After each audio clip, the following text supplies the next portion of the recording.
দুপুরের খাবার নিয়ে আবার হাজির হয়ে গেলাম আপনাদের সাথে। হ্যালো এভরিওয়ান, আসসালামু আলাইকুম। আশা করি আপনারা সবাই ভালো আছেন, আমিও ভালো আছি। আজকে দুপুরে আমি প্রথমে শাক এবং শুকনো মরিচ দিয়ে ভাত খাওয়া শুরু করলাম।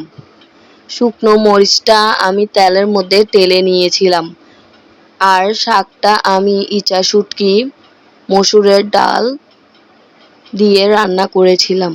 আর এটা ছিল হরেক রকমের শাক, যার কারণে আমি নামটা ক্লিয়ারলি বলতে পারছি না, কারণ এখানে অনেক রকমের শাক মিক্স করে এই শাকটা রান্না করেছিলাম। সত্যি কথা বলতে কিছুদিন যাবৎ আমার খুব শাক খেতে ইচ্ছা করছিল, আর আমাদের বাসায় শাক না আনার কারণে খেতে পারছিলাম না।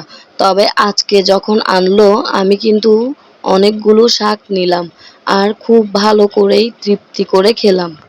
যাই হোক, শাক দিয়ে ভাত খাওয়া শেষ করে নিলাম। তারপরে নিয়ে নিলাম একটা সবজি, আর এই সবজিটা আমি চিংড়ি মাছ দিয়ে রান্না করেছিলাম। যদিও আমি সবজিটা বেশি নেই নাই, কারণ আমার আরও মাছ ছিল, যার কারণে এতগুলো খাওয়া যাবে না। অল্প করে সবজি নিলাম, আর সেটা দিয়ে ভাতটা খেয়ে নিলাম মেখে। আর তারপরে এখন নিয়ে নিলাম অনেকগুলো পাঙ্গাস মাছ। মানে আমি পাঙ্গাস মাছটা একটু ছোট ছোট করে কেটে রান্না করেছিলাম। আর এই পাঙ্গাস মাছটা আমি তেল আর পেঁয়াজ দিয়ে একবারে শুকনা করে রান্না করেছি, যেন খেতে খুব ভালো লাগে। আর আমার থেকে পাঙ্গাস মাছের একটা স্মেল লাগে, আর যেন সেটা না লাগে, যার কারণে আমি সেখানে ভালো করে ভুনে রান্না করেছি। তারপরে আমি এখানে নিয়ে নিলাম এখন চিংড়ি মাছ।